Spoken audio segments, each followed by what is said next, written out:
அடியந்தாசன் சுவாமி எழுதியாச்சு, ஆரம்பிச்சுக்கலாம் சுவாமி. சரி. வேதாந்த லக்ஷ்மண முனீந்திர கிருபார்த்தபோதம் தத்பாதயுக்மதரசீருகபிருங்கராஜம் பிரயந்தயுக்மகிருத பூரி பரிஸ்ரமம் தம் ஸ்ரீரங்கலக்ஷ்மணமுனிம் சரணம் பிரபத்யே. श्रीमद्वेदान्तरामानुजमुनिगुरुणालब्धवेदान्तयुग्मम् श्रीमच्छ्रीवासयोगीश्वरगुरुपदयोरर्पितस्वात्मसारम् श्रीमच्छ्रीरङ्गनाथाह्वय मुनिकृपया प्राप्तमोक्षाश्रमन्तम् श्रीमद्वेदान्तरामानुजमुनिमपरम् संश्रये देशिकेन्द्रम्. अस्मद्गुरुभ्यो नमः. अस्मत्परमगुरुभ्यो नमः. अस्मत्सर्वगुरुभ्यो नमः. श्रीमते वेदान्तगुरवे नमः. श्रीमते रामानुजाय नमः. श्रीमहापूर्णाय नमः. श्रीमद्यामुने नमः. श्रीराममिश्राय नमः. श्रीपुण्डरीकाक्षाय नमः. श्रीमन्नाथमुने नमः. श्रीमते षडगोपाय नमः. श्रीमते विषक्सेनाय नमः. श्रीये नमः. श्रीधराय नमः. श्रीमान् वेङ्कटनाथार्य कवितार्किककेसरी वेदान्ताचार्यवर्यो मे सन्निधत्तां सदाकृति.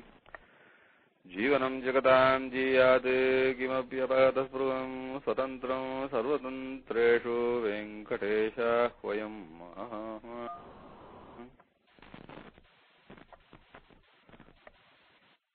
பிரபத்தி சம்பிரதாயத்தில் ஆச்சாரியர்கள் உத்தமமான ஞான அனுஷ்டான வைராகியத்தோட பரிபூர்ண பக்தர்களாய் எழுந்தருளி இருந்து நம் சம்பிரதாயத்திற்கு மிகவும் பெருமையை சேர்த்து உதாரண புருஷர்களாய் அந்த ஆச்சாரியர்கள் எவ்வளவு இருந்தார்களோ அதிலே கொஞ்சம் கொஞ்சம் ஞானம், கொஞ்சம் பக்தி, கொஞ்சம் வைராக்கியம், கொஞ்சம் அனுஷ்டானம் நாம் கடைபிடிச்சால் கூட நாம் எல்லாம் ரொம்ப உசந்தவர்களாய் இருக்கும்படி அப்பேற்பட்ட ஒரு எல்லாருக்கும் ஒரு ஆதர்ச புருஷர்களாய் நம்ம ஆச்சாரியால் இருந்தார். எல்லா ஆச்சாரியர்களுக்கும் ஆதர்ச மகாபுருஷராய் இருந்தவர் சுவாமி நிகமாந்த மகாதேசிகன். சுவாமி நிகமாந்த மகாதேசிகன் தான் அனுபவிச்சதான இந்த பகவத் விஷயத்தை, தான் அனுஷ்டிச்சதான அனுஷ்டானங்களை, தான் இருந்து காட்டியதான அந்த வைராகிய நிட்டைய தான் பகவான அனுபவிச்சு அதனாலே தான் சாதித்தருளினதான ஸ்தோத்திர விஷயங்கள், இது எல்லாவற்றிலும் நாம் கொஞ்சம் கொஞ்சம் தெரிஞ்சு கொண்டால், நாம் கொஞ்சம் கொஞ்சம் அனுஷ்டிச்சால் நமக்கெல்லாம் ரொம்ப ரொம்ப பெரிய பெருமை, ரொம்ப ஸ்ரேயஸ். நாம் எல்லாம் ரொம்ப பெருமாளுக்கு ரொம்ப இஷ்டமானவாளா இருப்போம், பிரியமானவாளா இருப்போம். சுவாமி தேசிகன் ரொம்ப உசந்த கல்யாண குணங்களோடு எழுந்தருள் இருந்தார் என்று சென்ற 2 வாரமா பார்த்தோம். அதுல முக்கியமாக சுவாமி தேசிகன் அவர் கல்யாண குணங்களோடு எழுந்தருள் இருந்த அளவுக்கு, அவர் காட்டின அளவுக்கு நாம் எவ்வளவு நாம் அனுஷ்டிக்கிறோமோ அது ரொம்ப நல்லதுதான், ரொம்ப விசேஷம். பகவானுக்கு ரொம்ப இஷ்டம்.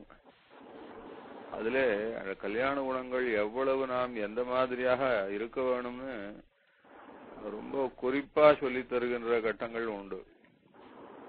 ரொம்ப நிறைய விஷயங்களை கதைகளா கேட்டமான முக்கியமான விஷயங்கள் மறந்து போகும், அது கவனிக்கப்படாமல் விட்டு போகும்.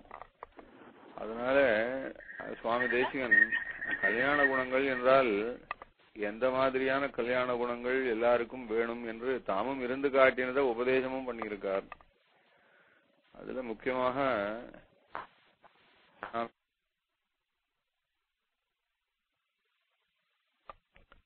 வர்ணாசிரம தர்மம் என்று பேசுவோம். அதாவது பிராமணால், க்ஷத்ரியால், வைசியால், சூத்ரால், அதுக்கும் கீழ்பட்ட ஜாதி என்று இப்படி வர்ணாசிரம தர்மத்தை சொல்வது உண்டு. அது சரீரத்தினாலே வருவது. அந்த சரீரமானது அது மாறுபடாது. அதாவது பிராமண சரீரம், க்ஷத்ரிய சரீரம், வைசிய சரீரம், இப்படியான சரீரங்கள் நமக்கு பிறவினாலே வருவது. எப்படி ஒரு மாமரம் என்று பார்த்தால், இல்ல வாழைமரம்னு பார்த்தா அந்த மரத்துக்குள்ளேயே மர ஜாதியிலேயே பல ஜாதிகள் உண்டு. வாழைமரம்னு எடுத்தான்னா மொந்தன் வாழை, ரஸ்தாளி வாழை, மலை வாழைப்பழம், இப்படி தேன், கதலி, கஸ்தூரி என்று பலவிதமான வகைகள் பார்க்கிறோம் இல்லையா? அதே போல மாம்பழத்துல எடுத்திருந்தாலும் பங்கனப்பள்ளி, இல்ல நீலம், பீட்டர், அல்போன்சா என்று இப்படி மனுஷ ஜாதியிலேயும் சரீரத்தினாலே உண்ட பேதம்தான் அது ஜாதின்னு சொல்றோம். அந்த மாதிரி ஜாதி சரீரத்துல இருந்தாலும் பிராமணன் அவன் சத்வகுணத்தோட இருப்பான் சரீரத்திலே, அந்த மாதிரி அமைப்பு.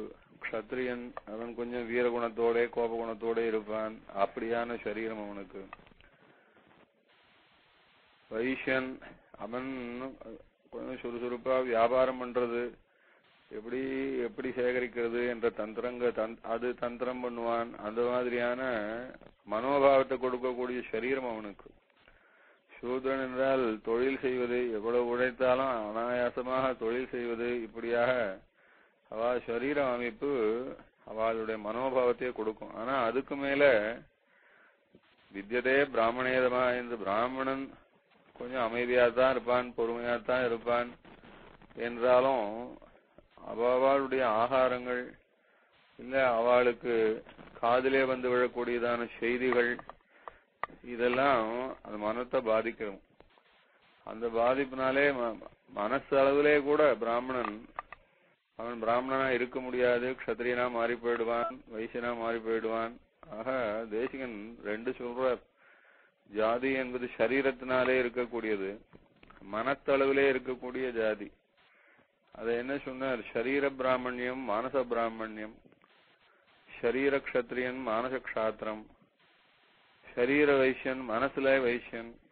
ஷரீரத்தினாலே சூத்ரன், மனசினாலே சூத்ரன் என்று இதே போல இன்னும் தாழ்ந்த ஜாதிக்கும் சேர்த்து சொல்லுவார். ஷரீரத்தினாலே சண்டாளன், மனசினாலே சண்டாளன் என்று பிரித்து சொல்வார். இந்த ஷரீரத்தினாலே ஷரீரமானது உற்பத்தியினாலே வருவது, மாதா பிதாக்கள் கொடுப்பது. அந்த சரீரத்திலே இருக்கிற ஜாதி கடைசி வரைக்கும் போகாது. எவ்வளவு உயர்ந்த பக்தனா இருந்தாலும் சரீரம் என்பது அது பிறவினாலே வந்தது, அது மாறாது. ஆனா மனத்தளவே பிராமணன், க்ஷத்ரியன், வைசியன் என்று மாறி போவா. எப்படி என்றால் பிராமணனா இருக்கட்டும் பரவாயில்ல, ஆனா அதே பிராமணனுக்கு ரொம்ப ஆசை, ரொம்ப கர்வம், ரொம்ப மத்தவாளை மதிக்காம அலட்சியப்படுத்துறது, ரொம்ப கோபம் வருது. இதெல்லாம் க்ஷத்ரியனுடைய குணம். காமேஷா குரோதேஷா ரஜோகுண சமுத்பவன்னு பெருமாள் கீதையிலையும் சாதிக்கிறார்.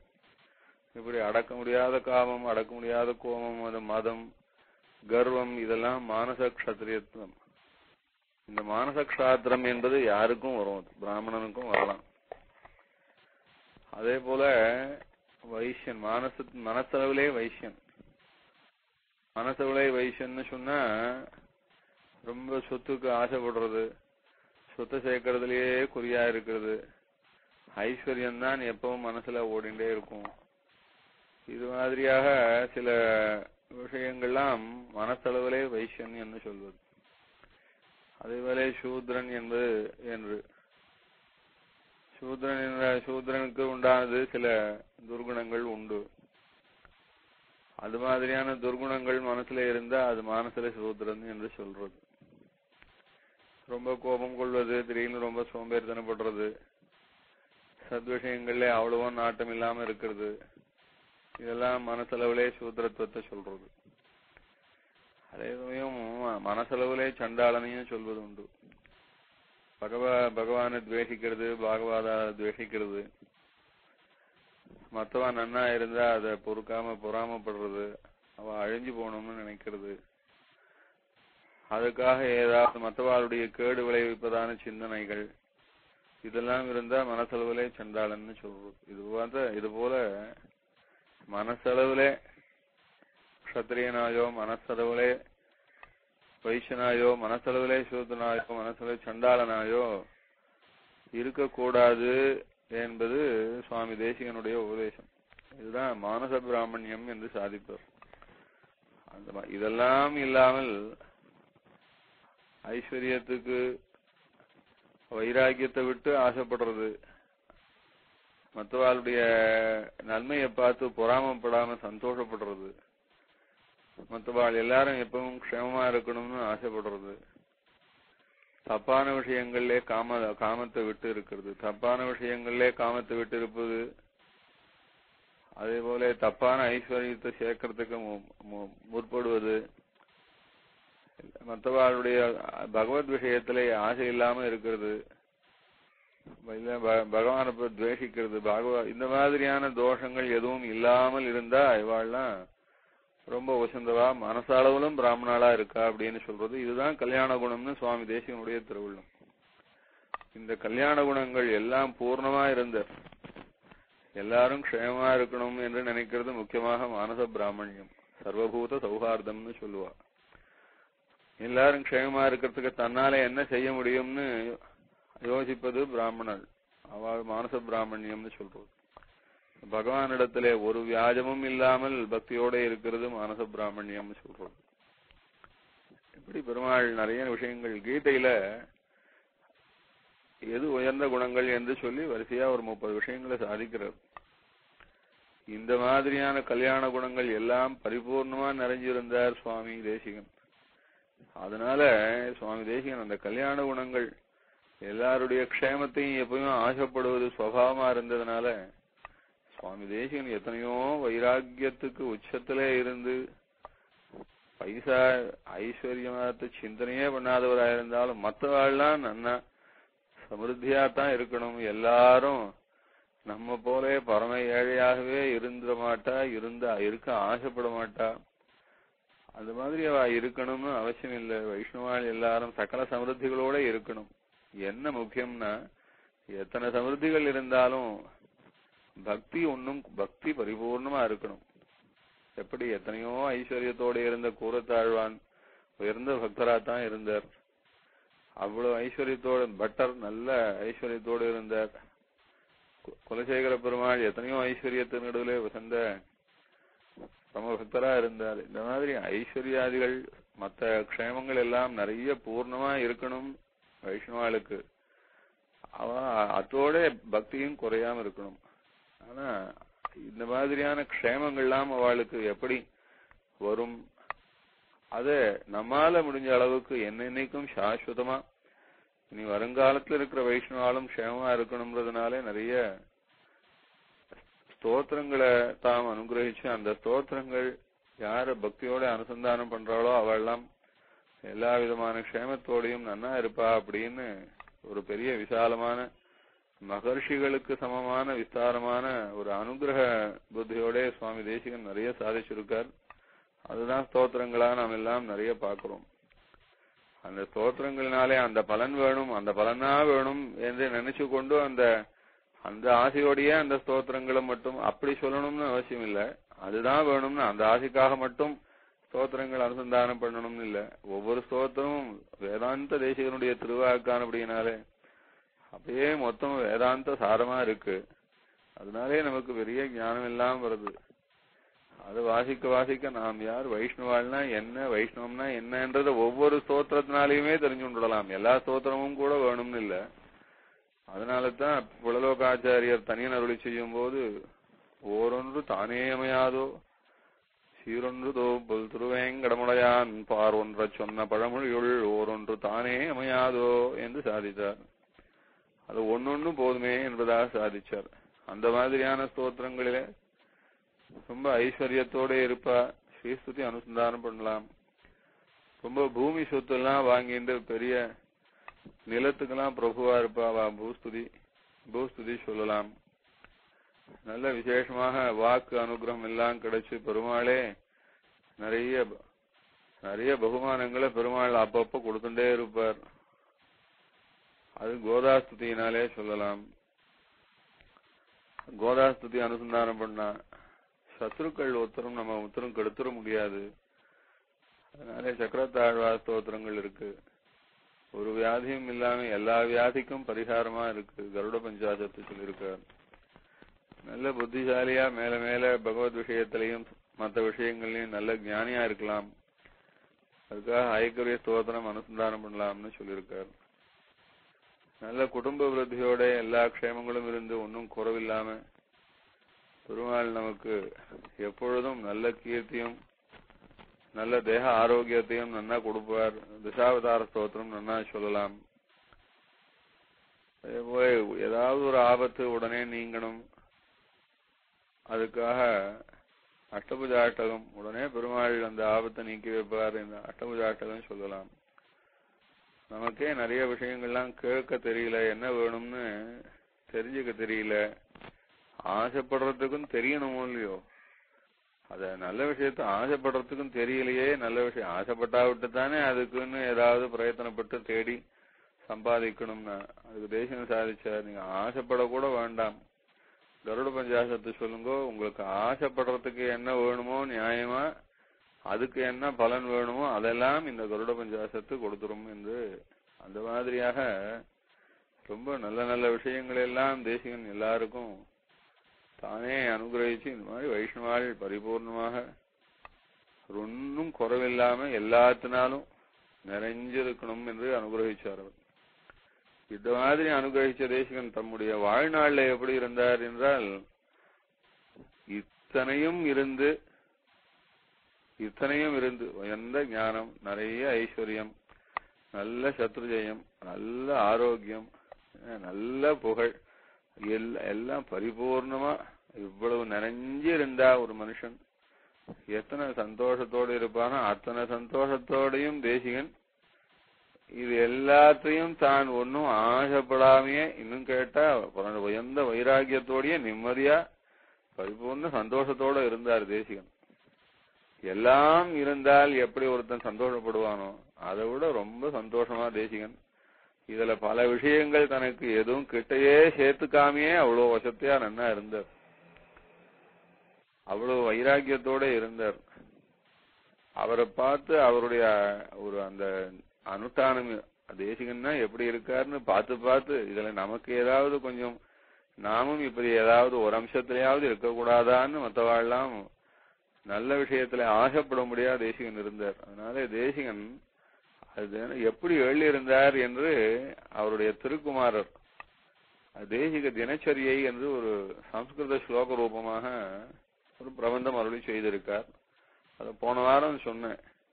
இந்த சம்ஸ்கிருத இந்த தினச்சரியை இருக்கு, இந்த தினச்சரியிலே தேசிகன் தினமும் என்ன பண்ணுவார், இது போல பெரியவாள் தினமும் என்ன பண்ணுவா அப்படின்னு யாரும் புத்தகம் எழுதி வைக்கல. இவர் இந்த மாதிரி தான் எழுந்துப்பா, இது மாதிரி தான் பண்ணுவார் அப்படின்னு புத்தகம் எல்லாம் எழுதி வைக்கல.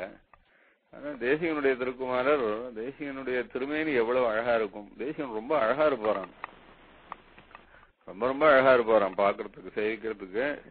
அதனால தேசிகன் எவ்வளவு அழகா இருப்பார் என்று அது தேசிகன் திவ்யமங்கல விக்கிரக தியானம்னு சாதிச்சிருக்கிறது. நிகமாந்தோகா தேசிக திவ்யமங்கல விக்கிரக தியானம், அந்த திருமேனியை எப்படி தியானம் பண்ணணும்னு சாதிச்சிருக்கார். தேசிகன் இடத்துல சரணாகதி பண்ணா ரொம்ப விசேஷம். அந்த தேசிகன் இடத்துல எப்படி சரணாகதி பண்ணணும் என்று, எப்படி தேசிகன் அடைக்கலப்பத்து ஞாச தசகம்னு பெருமாள் இடத்துல சரணாகதி பண்றதுக்கு ஸ்தோத்திரம் பண்ணியிருக்காரோ, அதே போல தேசிகன் குமாரர் வரதாச்சாரியர் அவர் தேசிக பிரபத்தின்னு சாதிச்சிருக்காரு. இதெல்லாம் சம்ஸ்கிருத ஸ்லோகங்களா இருக்கு. அதே போல தேசிக தினச்சரியைன்னு சாதிச்சிருக்கு. தேசிகன் தினமும் என்ன பண்ணுவார்னு, என்ன அனுஷ்டானங்களே தேசிகன் தன்னுடைய கிரந்தங்கள்ல ரொம்ப முக்கியமாக வர்ணாசிரமாச்சாரவதா புருஷேன பரப்புமானு பெருமாள் சந்தோஷப்படுவார்னா எதனாலன்னா இது ஒன்னாலத்தான். விஷ்ணு ஆராத்திய தேவந்தாக நானியஸ்த தோஷ காரகா என்று அடிக்கடி தேசிகன் எடுப்பார். தான் தன்னுடையதான வர்ணாசிரமத்துக்கு தான் பிறந்த பிறவிக்கு தகுந்த அனுஷ்டானம் பண்ணாதான் பெருமாளுக்கு பிடிக்கும். வேற எந்த உயர்ந்த சத்காரியத்தையும் பண்றேன்னு சொல்லி தன்னுடைய வர்ணாசிரமத்துக்கு தகுந்ததான காரியங்களை பண்ணா பெருமாள் கட்டாயம் அவருக்கு பிடிக்கவே பிடிக்காதுன்னு பிரமாணங்கள் இத தேசிகன் அப்பப்ப நிறைய எடுத்து சொல்றார். அப்படி சாதிக்கும் போது இப்படி சாதிக்கிறவர் எப்படி இருந்தார் என்றத அவருடைய சுவாமி தேசிகனுடைய குமாரருடைய தினச்சரியை வச்சு பார்க்கலாம். இன்னைக்கு இந்த ஸ்தோத்திர ரூபமா இருக்கும். அது நீங்களாம் கூட அந்த ஸ்தோத்திரங்கள்ல சில ஸ்லோகங்கள்லாம் கேள்விப்பட்டிருக்கலாம். ஏன்னா கொஞ்சம் பிரசித்தமான ஸ்லோகங்களும் வரும். அதுல சுவாமி குமாரர் சுவாமியினுடைய 48வது திருநட்சத்திரத்திலே அவதரிச்சவர். சுவாமி தேசிகனுடைய திருக்குமாரர் சுவாமிக்கு 48வது திருநட்சத்திரம் தேவபெருமானுடைய அனுகிரகத்தினாலே அவதரிச்சவர். சொல்லுவா, தேவப்பெருமாளே சுவாமிக்கு குமாரரா இருந்து சுவாமியினுடைய அந்த குமாரரா இருந்து அந்த சுவாமியினுடைய அந்த பித்ரு வாத்சல்யம் இருக்கோ இல்லையோ, பிதா காட்டக்கூடிய வாத்சல்யத்தை அனுபவிக்கணும் அப்படின்னு சுவாமிக்கு குமாரரா வந்து அவதரிச்சாரு என்று சொல்லுவா. எப்படி பெரியாழ்வார் கண்ணனை தன்னுடைய குழந்தையா வாத்சல்யமா அனுபவிச்சு தன் வாழ்நாள் எல்லாம் வாழ்ந்து கொண்டிருந்தாரோ, அது மாதிரி அந்த அனுபவத்தை பெருமாள் ஆசைப்பட்டார். தேவபெருமாள் சுவாமிக்கு குமாரரா இருந்து அந்த பித்ரு வாத்சல்யத்தை அனுபவிச்சு பிதாவினுடைய பெருமையை அனுபவிச்சு எப்படி ராமன் அவதரிக்கும் போது எதுக்காக அவதரிச்சார்னா தன்னுடைய வசிஷ்டரை ஆச்சாரியராக்கி அந்த வசிஷ்டர் காலில் விழுந்து விழுந்து அவருடைய அனுகிரகத்தை வாங்கிக்கணும்னு ஆசைப்பட்டு தான் தசரத சக்கரவர்த்தியினுடைய மாளிகையிலே வந்து அவதரிச்சார்னு கூட ராமனை பத்தி சொல்லுவா. அதுபோல தன்னுடைய திருத்தகப்பனாரிடத்திலே பக்தி பண்ண வேணும், சுவாமி தேசிகனிடத்திலே பக்தியோட இருக்கணும்னு பெருமாள் ஒரு அம்சமாக குமாரராக வந்து அவதரிச்சார் என்று பெரியவாளுடையதான வார்த்தை உண்டு. அப்படி அது தன்னுடைய திருத்தகப்பனாரிடத்திலே ரொம்ப ஈடுபட்டு சுவாமியினுடைய குமாரர் இப்படி பல ஸ்தோத்திரங்கள்லாம் சாதிச்சிருக்கார். அதுல நாம் ரொம்ப வசதியா கொண்டாடுவது பிள்ளையந்தாதி என்று எல்லாரும் அனுசந்தானத்துல வச்சுருக்கிற பிரபந்தம் பிள்ளையந்தாதி. தேசிய பிரபந்தத்தோட சேர்ந்து இருக்கிறதுனாலையும் தமிழ்ல இருக்கிறதுனாலையும் அது ரொம்ப விஸ்தாரமா பெரியவாள்லாம் வியாக்கியானம் பண்ணி இருக்கிறதுனாலையும் அது பிள்ளையந்தாதி என்பது பல பேருடைய அனுசந்தானத்துல இருக்கு. ஆனா இந்த தினச்சரியை இதெல்லாம் அவ்வளவு அனுசந்தானத்துல இல்ல. இது சமீபத்துல நம்ம ஆசிரமத்துல கூட புஸ்தகமா போட்டிருக்கு. அது நித்திய அனுசந்தானத்துல பண்ணுச்சு. தேசியனுடைய தினச்சரியை பிரபத்தி மங்கள தியானம் இதெல்லாம் கூட நம்ம ஆசிரம புத்தகங்களே வெளியிட்டு இருக்கார் பகவதம் ஸ்ரீமத் ஆண்டவன். அதுல இந்த தினச்சரியிலே முதல் ஸ்தோத்திரம் என்னன்னா முதல் ஸ்லோகம் காஞ்சிபுரீயஸ்ய ஜன்மபூமி விஹாரபூர் வெங்கட பூதரேந்திர வாசஸ்தலீரங்கபுரி தமேட்யம் ஸ்ரீ வெங்கடேஷம் குருமாஸ்ரயாம. தேசிக தினச்சரியை என்பது ஸ்ரீமத் வேதாந்த தேசிக தினச்சரியை என்பது 23 ஸ்லோகங்கள், சின்ன ஸ்லோகங்கள் தான், ரொம்ப பெரிய ஸ்தோத்திரபாடம் கிடையாது இது. ஆனா அது சில வரிகள்ல அது சுவாமி தேசிகனை பத்தி நிறைய விஷயங்கள் அது தானே அதுல தெரிய வருது. ஏன்னா சுவாமிய பார்த்து சுவாமிய அனுபவிச்சு சுவாமி குமாரரே சாதிச்சதுனால அதுல நிறைய இருக்கிற விஷயம் ரொம்ப பிரமாணமா இருக்கு. அது மாத்திரம் இல்ல, அதுல பல விஷயங்கள் தெரியவும் வருது. எப்படின்னா சுவாமிக்கு குமாரர் 48 திருநட்சத்திரத்துல தான் சுவாமிக்கு அவதரிச்சார். அதுக்கப்புறம் சுவாமியினிடத்திலேயே எல்லாம் எப்படி சுவாமிக்கு தேசிகனுக்கு வந்து அவருடைய மாமாவிடமே அம்மானிடமே எல்லாம் ஆச்சோ கலா என்று பின்னாடி அவரே சாதிக்கு இது மாதிரி. அதுபோல குமாரருக்கு எல்லாம் சுவாமி தேசிகனிடத்திலேயே சகலமும் எல்லாம் கிரகிச்சார். அப்புறம் கிரகிச்சுட்டு அதுக்கப்புறம் சுவாமி பெரிய ஆச்சாரியரா இருந்தார்.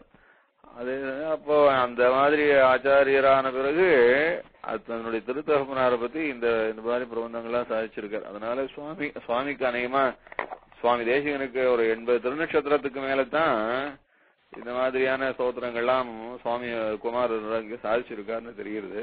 அதனால சுவாமி தேசிகன் 80 திருநட்சத்திரங்கள்ல எப்படி எழுந்தருள் இருந்தார் என்ற விஷயம்தான் இந்த தினச்சரியெல்லாம் நாம பார்க்கலாம்.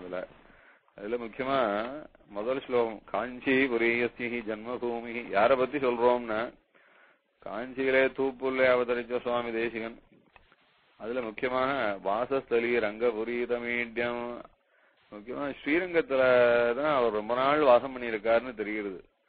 சுவாமி தேசிகன் சரித்திரத்துல சொல்லுவா, இங்க 12 வருஷம் இங்க இருந்தார், இங்க 25 வருஷம் இருந்தார், அங்க 40 வருஷம் இருந்தார் என்று அந்தந்த க்ஷேத்திரத்திலே அபிமானத்தினாலே அந்தந்த க்ஷேத்திரத்திலே இருக்கிறவா சுவாமி தேசிகனை பத்தி நிறைய சொல்லுவா. அது எல்லாம் தப்புன்னு சொல்ல முடியாது. ஆனா தேசிகன் எந்த ஊர்ல எந்த க்ஷேத்திரத்துல நெடுநாள் வாசம் பண்ணார்னா 102 திருநக்ஷத்திரம் வெளியிருந்த தேசிகன் நெடுநாள் வாசம் பண்ணது ஸ்ரீரங்கம் தான் என்று இந்த ஸ்தோத்திரத்தினாலே தெரிகிறது. சொல்லுவா இப்போ இதுல 12 வருஷம் வெளியிருந்தார் சத்யா காலத்துலன்னு, அது எல்லாரும் சொல்றதுதான், எல்லாரும் ஒத்துக்கிறது தான். சத்யா காலத்துல 25 வருஷம் இருந்தாருன்னு சொல்லுவா. அப்படி எல்லாம் ரொம்ப அதிகமா சொல்லிட முடியாது.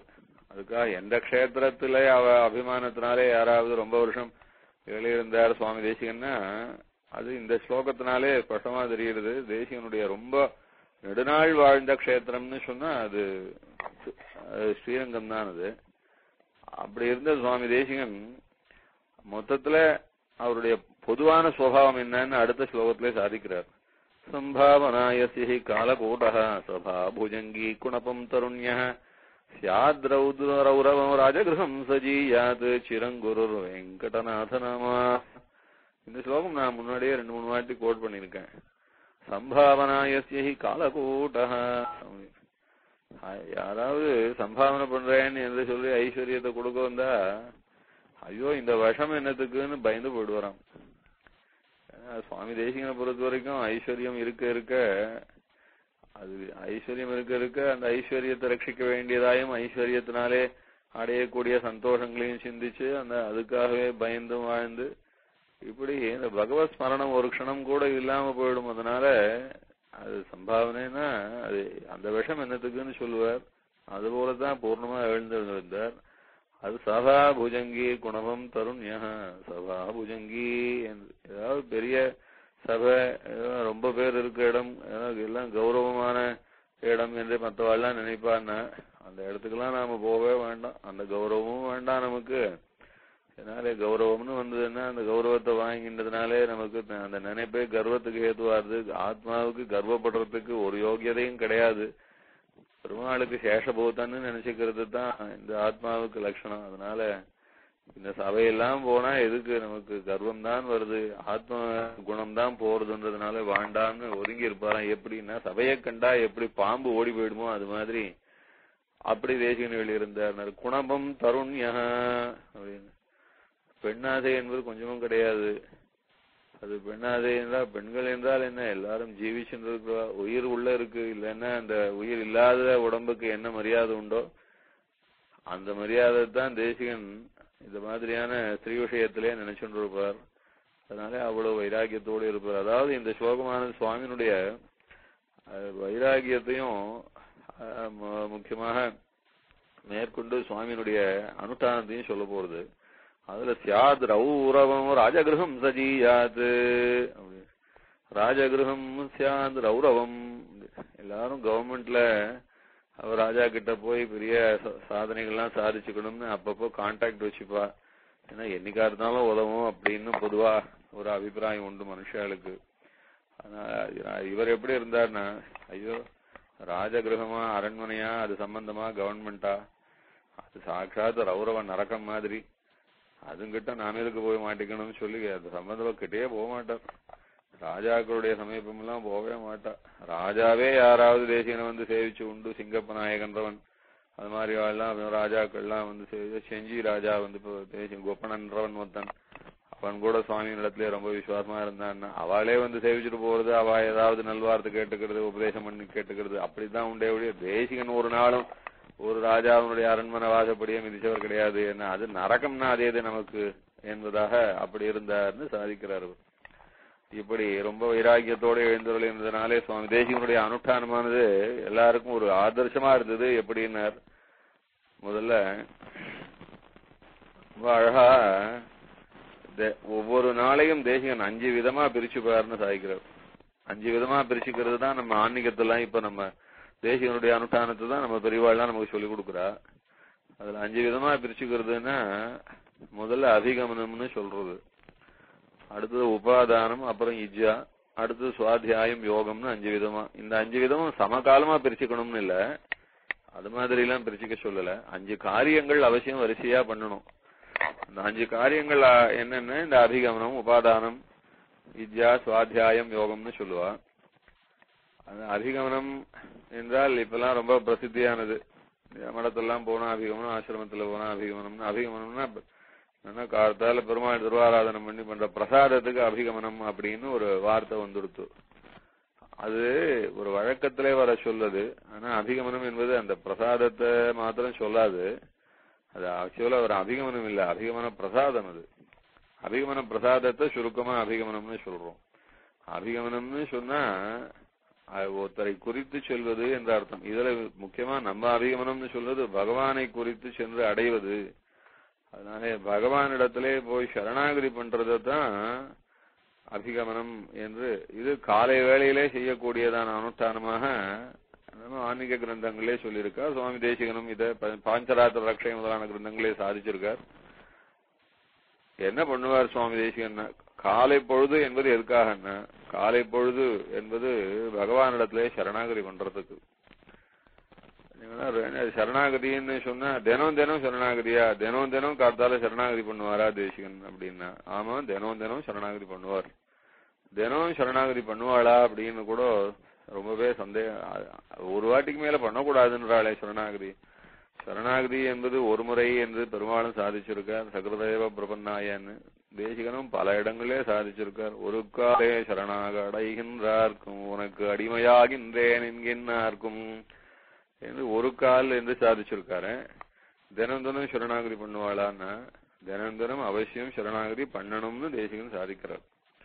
ஆனா சரணாகதி என்பது மோட்சத்தை குறித்து செய்யக்கூடியதை நாம் இப்ப பொதுவா சரணாகதின்னு வச்சுட்டு இருக்கோம்.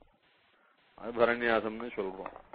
அது மோட்சத்தை குறித்து பிரானே இந்த ஜென்மா இத்தோட இந்த சம்சார சக்கரத்திலிருந்து விடுபட்டு இந்த ஆத்மாவானது என்னென்னைக்கும் உன்னிடத்திலே வைகுண்டத்திலே பெருவாழ்வாக உன்னுடைய அனுகிரகத்தோட சர்வ சாட்சா்காரத்தோட இருக்க வேணும்னு ஆசைப்பட்டு கேட்கக்கூடியதான இந்த புருஷார்த்தத்தை உத்தேசிச்சு பண்ணக்கூடிய சரணாகதி ஒரு முறை, ஒரே ஒரு முறை, ஒரு முறை மட்டும், ஒரு முறைக்கு மேலே செய்யக்கூடாது. இதே போல நாம் ஏதாவது ஒரு அபேட்சையை வச்சு இந்த பலன் வேணும்னு பெருமாளிடத்திலே சரணாகதி பண்ணும்போது அந்த பலன் வேணும்னு சொல்லி ஒரு முறை மட்டும்தான் வாழ்நாளிலே சரணாகதி. அதுக்கப்புறம் அதே பலனுக்காக இன்னொரு முறை சரணாகதி பண்ணா அது பிரம்மாஸ்திரம் மாதிரி. அந்த முதல் சரணாகதியும் பலிக்காது, ரெண்டாவது சரணாகதியும் பலிக்காது. அதனாலே சரணாகதி பலிக்காது ஒரு முறைக்கு மேல பண்ணா என்று. அதாவது என்ன சொல்ல வரேன்னா, ஒரு பலனை உத்தேசிச்சு ஒரு முறைதான் செய்யணும். வேற ஒரு பலனை உத்தேசிச்சு இன்னொரு சரணாகதி பண்ணலாம். வேற ஒரு பலனை உத்தேசிச்சு இன்னொரு சரணாகதி பண்ணலாம். ஆனா நமக்கு மோட்சத்தை தவிர வேற ஒரு பலனும் தேவையில்லைன்றதுனால பரமேகாந்திகள் பெருமாளிடத்திலே சரணாகதி ஒரு முறைதான் பண்ணுவது என்று அந்த மோட்சார்த்த பிரபத்தி ஒரு முறை. அதுவே இது மோட்சார்த்த பிரபத்தியாக ஒருத்தர் 40 வயசுல சரணாகதி பண்ணிக்கிறார், இல்லைன்னா 20 வயசுல சரணாகதி பண்ணிக்கிறார்னு வச்சுக்கோங்க. அதுக்கப்புறம் சம்சாரத்திலே எத்தனையோ நல்லது கெட்டதெல்லாம் பார்க்க வேண்டியிருக்கு, இல்ல எத்தனையோ சில தப்புகள்லாம் சம்பவிச்சு போறது. அதுக்கப்புறம் ஆச்சு 50 வயசு ஆச்சு, 60 வயசு ஆச்சு. அடாடா சரணாகதிக்கு அப்புறம் இத்தனை நாள் நாம சரியா நடந்துக்கலையே என்று மனசுல ஒரு கிளேசம் வரலாம். சரியா நடந்துக்கலன்னா அது தப்பு, தப்புன்னா பாவம், பாவம்னா எப்படியா இருந்தாலும் அதுக்கு ஒரு தண்டனை உண்டோ இல்லையோ. பாவத்துக்கு தண்டனைன்றது முக்கியமா என்னவா நமக்கு கிடைக்கும்னா, நிச்சயமா நமக்கு பெருமாள் இடத்திலே பக்தி குறையும், பெருமாள் இடத்திலே நெருங்க முடியாம பண்ணும், பாகவதால் நம்ம சீன்னு ஒதுக்குற மாதிரி ஆயிடும். இப்படி இதெல்லாம் தான் முக்கியமான சிக்ஷை ஆயிடும். இந்த மாதிரியான சிக்ஷை கிடைக்கும்படியானதான காரியங்களும் நமக்கு வந்துடும். அதுதான் அந்த அதனுடைய பலம், அதுதான் பாவத்தினுடைய பலன். அதுதான். ஆக 20 வயசுல சரணாகதி பண்ணோமே, அதுக்கப்புறம் நாம் சரியா நடந்துக்கலையே, எத்தனையோ தப்பு நடந்திருக்கேன்னா அதுக்குன்னு அது பிராயஷ்சித்த பிரபத்தின்னு பெரியவா பண்ணுவா. பிராயஷ்சித்த பிரபத்தி என்றால் சரணாகதிக்கு அப்புறம் நடந்து விட்ட நிறைய தப்புகளுக்கெல்லாம் பிராயஷ்சித்தமா சரணாகதி பண்றது.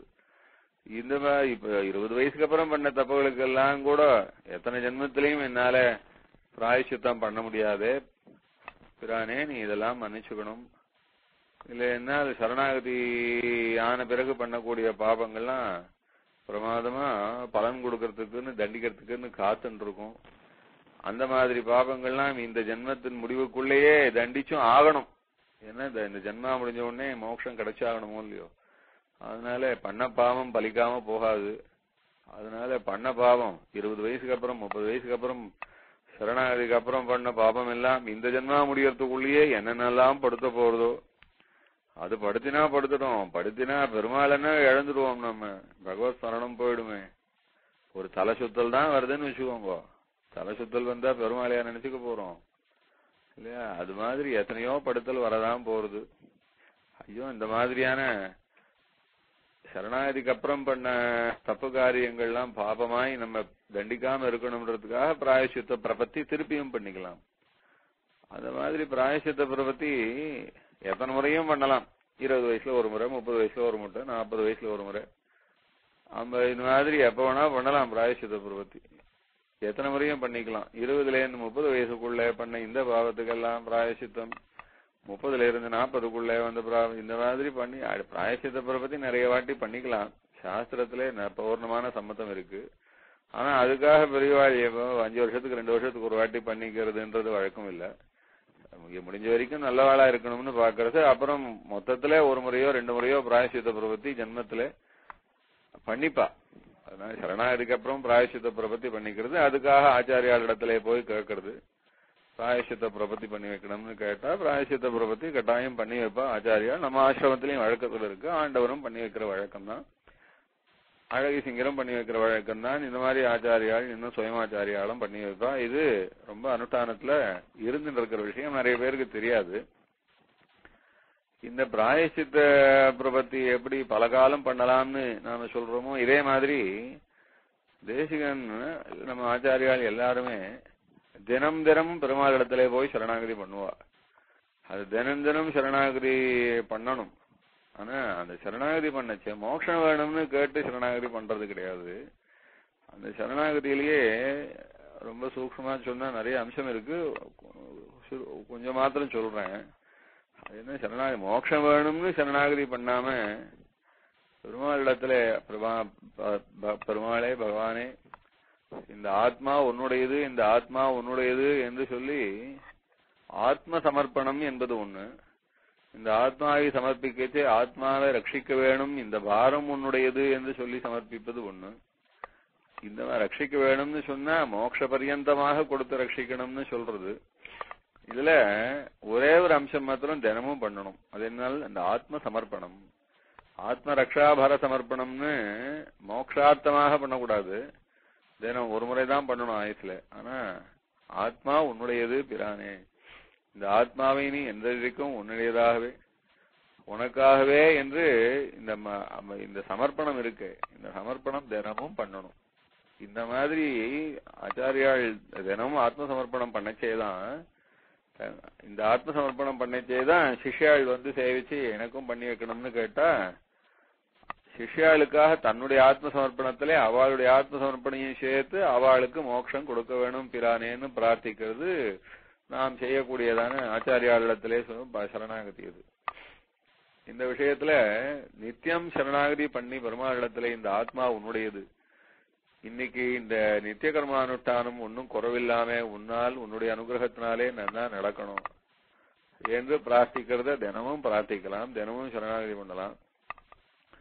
சுவாமி தேசிகன் இதை நமக்கெல்லாம் சொல்லிக் கொடுத்திருக்கார். இதே பெருமாள் ரொம்ப பிரியமாக இந்த ஆத்ம சமர்ப்பணத்தை செய்வதற்காகத்தான் கார்த்தால முதல் அனுஷ்டானம் அபிகமனம்னு பேரு. இந்த அபிகமனம் என்பது எங்கேருந்து ஆரம்பிக்கிறதுன்னா கார்த்தால தூங்கி எழுந்துக்கிறதுல இருந்து ஆரம்பிக்கிறது. அதுக்கப்புறம் அபிகமன பரியந்தம்.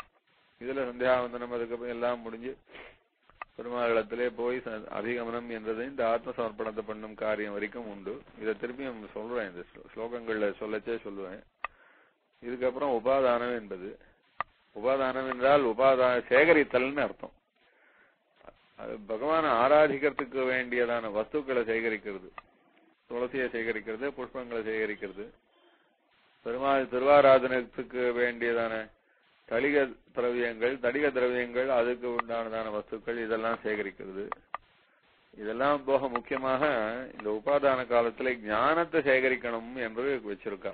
அதாவது இந்த காலத்துல தான் காலக்ஷேப சமயம் இது. இப்போ இங்க மெட்ராஸ்ல இப்போ கிட்டத்தட்ட 7:30 மணி ஆறுது கார்த்தால வேலை. இந்த மாதிரியான சமயம்தான் காலக்ஷேப சமயம். இது காலக்ஷேப சமயத்துல ஆச்சாரியால் சொல்லித்தரா, சிஷ்யால் சேகரிச்சுக்கிறா. ஞானம் சிஷ்யாளுக்கு தானே கிடைக்கிறது. அதனால சிஷ்யால் சேகரிக்கிறதுக்கு சிஷ்யாளுக்கு தான் உபாதானம் ஆறுதே ஒழிய சொல்லித்தர ஆச்சாரியருக்கு உபாதானம் ஆறுதோ அப்படின்னா அது சொல்லித்தர ஆச்சாரியருக்கும் அது உபாதானம் தான்னு நிர்ணயம் பண்ணிருக்கா பெரியவாள். அதனால ஞானத்தை உபதேசம் பண்றதோ ஞானத்தை சேகரிக்கிறதோ ஞானத்தை உபதேசம் பண்ணா ஞானத்தை சேகரிக்கிறது ரெண்டுமே மொத்தத்துல காலக்ஷேபமே உபாதானம் தான். சிஷ்யாளுக்கு சொல்லித்தர ஆச்சாரியாளுக்கும் அந்த விஷயத்துல இன்னும் ரொம்ப விசேஷமான நிஷ்டை ஏற்படுறதுனாலே அதுவும் அவளுக்கு ஒரு ஞான சேகரமா போறது. அதனால ஞானத்தை சேகரிக்கிறதா ஆறுது. மற்றவாள் உபாதானத்திலே நாம் அவா ஞானத்தை சேகரிக்கிறதுக்கு காலக்ஷேபம் சொன்னோமானால் அவளுடைய உபாதானத்துக்கு நாம் ஒத்தாசை பண்றோம்ன்றதுனாலையும் அது உபாதானம்னு ஆறுது. அது இப்படி காலக்ஷேபம். பெருமாள் திருவாராதனத்துக்கு வேண்டிய துளசியை சேகரிக்கிறது, நித்தியகரமான அனுஷ்டானத்துக்கு வேண்டிய தர்பத்தை சேகரிக்கிறது, புஷ்பங்களை சேகரிக்கிறது, முக்கியமாக சுவாமி தேசிகன் உஞ்சவருத்தி எடுக்கிறது. அந்த சமயத்திலே உஞ்சவருத்தி எடுப்பார். ஆனா இந்த தேசிக தினச்சரியிலே சுவாமி குமாரர் சுவாமி உஞ்சவரத்துக்கு போவார்னு சொல்லல. அந்த 80 திருநட்சத்திர சமயங்களே சுவாமி தேசிகன் உஞ்சவரத்துக்கு ஏழலன்னு தெரியுது. ஏன்னா சுவாமியினுடைய குமாரரும் நல்லா தலையெடுத்துட்டார், அது சிஷ்யாலும் நிறைய சேர்ந்துட்டா. அதனால அத்தனை சிஷ்யால் எல்லாரும் சேர்ந்து இருக்குச்சே சுவாமியை உஞ்சவருத்தி எடுத்து ஜீவிக்க விடமாட்டா. அதனால அவர் உஞ்சவருத்தி போக விடல, ஐயாள்லாம் போக விடலன்னு தெரியுது. இந்த ஸ்தோத்திரத்தை பார்த்துதான் தெரியுது. அதனால சிஷ்யாலே சுவாமி எதுக்காக உஞ்சவரத்துக்கு போக போறார்? அன்னைக்கு திருவாராதனத்துக்கு வேண்டிய அரிசியை சேகரிக்கிறதுக்கு வெளியில போக போறார். அந்த அரிசியை சிஷ்யாலே சுவாமிக்கு உபாதான திரவியமா கொண்டு வந்து சேகரிச்சு அதை சேர்த்துட்டு காலக்ஷேபம் பண்ணுவா. அதனால சுவாமி அதுக்கு மேலே வந்த அரிசிக்கு மேலே வெளியிலே போய் உஞ்சவரத்தை எடுக்க வேண்டிய அரிசிக்கு அவசியம் இல்லைன்றதுனால சுவாமி தலிகைக்கு வேண்டிய ஒரு வஸ்துக்காகவும் அப்புறம் இந்த தினசரியை பார்த்தா தெரியுது. கொஞ்சம் சுவாமி குமாரர் தலையெடுத்து சிஷ்யாலாம் சேர்ந்த பிறகு சுவாமி உஞ்சவருத்திக்கு ஏழி ஆகலன்னு தெரியுது. உஞ்சவருத்தி என்பது திரவியம். பெருமாள் நமக்கு திரவியம் எதுவும் தானே கொண்டு வந்து கொடுக்கலன்னா நாமே கொண்டு போய் வாங்கிட்டு வரணும். அதுக்குதான் உஞ்சவருத்தி. பெருமாளே கொண்டு வந்து சிஷ்யாள் மூலமா கொடுத்துட்டாருன்னா அதுக்கு மேலேயும் ஒரு பணத்தை ஆசைப்பட்டு ஒரு சொம்பு அரிசி கிடைக்காதான்னு போறது அது யாரும் தேசிகன் பண்ண மாட்டார் அந்த காரியத்தை. அதனால சுவாமி குமாரர் தினச்சரியில சுவாமி உஞ்சவரத்தி எடுத்தாருன்னு எழுதல. ரொம்ப நாள் உஞ்சவரத்தி எடுத்திருக்கார். அதனாலதான் ஒரு தேசிக விருத்தினே பேரு, உஞ்சவரத்திக்கே தேசிக விருத்தின்னு பேரு. ஆனா அது தேசிகன் குமாரர் தலையெடுத்த பிறகு அந்த காரியம் நடக்கல. ஆனா இப்படி இந்த உபாதான காலத்துல காலக்ஷேமம் சொல்வது, திருவாராதனத்துக்கு வேண்டிய வஸ்துக்கள் எல்லாம் சேகரிக்கிறது, அதுலயேதான் அடக்கம். இது தலிகைக்கு வேண்டிய வஸ்துக்களும் எதுக்குன்னா திருவாராதனத்துக்காகவானபடினால அந்த உபாதானம் ஆச்சுன்னா அதுக்கப்புறம் இஜ்யான்னு சொல்வது, மாத்தியானிக ஸ்நானம் பண்ணி மேல பெருமாள் திருவாராதனம் பண்றது. இந்த இஜ்ஜை என்பதுதான் அஞ்சுத்திலையும் முக்கியமா சொல்லியிருக்கா. அதிகமம், உபாதானம், இஜ்ஜா, சுவாத்தியாயம், யோகம்னு சொல்றதுல தேசிகனுடைய திருவாக்கு பிரகாரம் யோகாபியாசத்தை காட்டிலும் இஜ்யா ஆராதனம் ரொம்ப விசேஷம்னு சாதிக்கிறார். பகவத் ஆராதனத்தை அவ்வளோ ஸ்ரத்தையா நிதானமா ரொம்ப பரிபூர்ணமா தியான புரஸ்தரமாக, அதாவது தியான புரஸ்தரமான ஒரு சின்ன ஒரு எக்ஸாம்பிளுக்கு மாத்திரம் சொல்றேன். பெருமாளுக்கு அர்க்கியம் சமர்ப்பிக்கிறோம். அந்த அர்க்கியத்தை பெருமாளுடைய திருக்கரத்திலே சமர்ப்பித்து பெருமாளுடைய திருக்கரம் அதனால அந்த அர்க்கியத்தினாலே அது சோதிக்கப்படுவதாக நினைச்சுக்கணும். அந்த பெருமாளுடையதான அந்த சிவந்ததான சகல விதமான நல்ல ரேகைகள்லாம் நிறைஞ்சிருக்கக்கூடிய மிருதுவான ரொம்ப பரமசுந்தரமான அபயத்தை தரக்கூடியதான திருக்கரங்கள். அது திருக்கரத்திலே அர்க்கியத்தை சமர்ப்பிச்சோம். அந்த அர்க்கியத்தை பெருமாள் திருக்கரத்திலே ஸ்வீகரிச்சுண்டு அதனாலே பெருமாள் திருவதி அப்படியே ரொம்ப அதை சோதிச்சுக்கிறா போலே சுத்தமாறா போல அதை பாவிச்சுக்கிறது. பெருமாளுக்கு பாத்தியம் சமர்ப்பிக்கிறோம். பெருமாள் திருவடியிலே லோகத்தெல்லாம் அளந்த திருவடியிலே ஜலத்தை தீர்த்தத்தை சேர்க்கும் போது அது தீர்த்தமானது கங்கா தீர்த்தம் போல பரிசுத்தி அடைவதாயும் பெருமாள் திருவடி சோதிக்கப்படுவதாயும் அந்த ஸ்மரணத்தோட செய்கிறது. ஆச்சமனியம் சமரிக்கும் போது பெருமாள் அந்த ஆச்சமன தீர்த்தத்தை நெஞ்சளவும் தான் ஸ்வீகரிச்சுக்கிறா போல 3 முறை ஸ்வீகரிச்சுக்கிறா. இது போல அது ஒன்னொன்னுத்திலையும் பாவனை, மொத்தத்தையுமே பாவனை தான். அந்த பாவனையிலே வேற ஒரு சிந்தனை வராம செய்யக்கூடியது. அது திருவாராதனத்திலே அனுசந்தானம் பண்ணக்கூடிய மந்திரங்கள் இல்ல ஸ்லோகங்கள் இல்ல ஸ்தோத்திரங்கள் திவ்ய பிரபந்தங்கள் இது மாதிரியான விஷயங்கள்லாம் சொல்லச்சே அந்த பரிபூர்ண பாவனையோட எப்படியாக்கும் ஒரு யோகாபியாசத்திலே யோகியானவர் பகவத் ஸ்மரணத்தை தியானம் பண்ணச்சே அந்த பகவத் ஸ்மரணம் என்பது பெருமாளுடைய திருவடியோ திருமுடியோ திருமார்போ திருவாழியோ திருச்செங்கோ இந்த மாதிரி எப்படியாக்கும் பூர்ணமான தியானத்தோடு செய்வாரோ அதை போல மனசு ஈடுபட்டு திருவாராதனத்தை செய்வதனால அது யோகத்தை போலயே தான். இன்னும் கேட்டா யோகத்தை விட வசந்ததாகவே சுவாமியினுடைய திருவுள்ளம் அது. அது மாதிரி திருவாராதனம் சாதிச்சிருக்கார். அது திருவாராதனம் முடிஞ்சா அதுக்கு மேற்கொண்டு அன்னைக்கு பகல் பொழுதுலே அதுக்கு போஜனம். அது நாம என்ன சொல்லுவோம், அந்தர்யாமி ஆராதனம்னு சொல்றது. அது அந்தர்யாமி ஆராதனம் முடிஞ்சதுன்னா மேற்கொண்டு பகல் பொழுதுலே பொதுவா படுத்துக்க கூடாதுன்னு சாஸ்திரம். படுத்தா உடம்புல பித்தம் ஏறி போடும், அதனாலே பித்தம் ஏறினா மதம் ஏறி போடும், மதம் ஏறினா ஆத்மகுணம் குறையும்.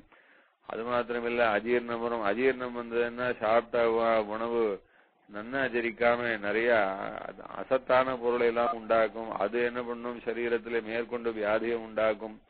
அதனால இன்னும் ரத்த ஓட்டம் கெடும். அதனால ரத்தம் கெட்டுதுன்னா பிராணன் கெடும், பிராணன் கெட்டுதுன்னா மனசு கெடும், மனசு கெட்டா அதுக்கப்புறம் கேட்கவா வேணாம்னால பொதுவா மத்தியான வேலையில படுத்துக்க கூடாதுன்னு சொல்லியிருக்கா.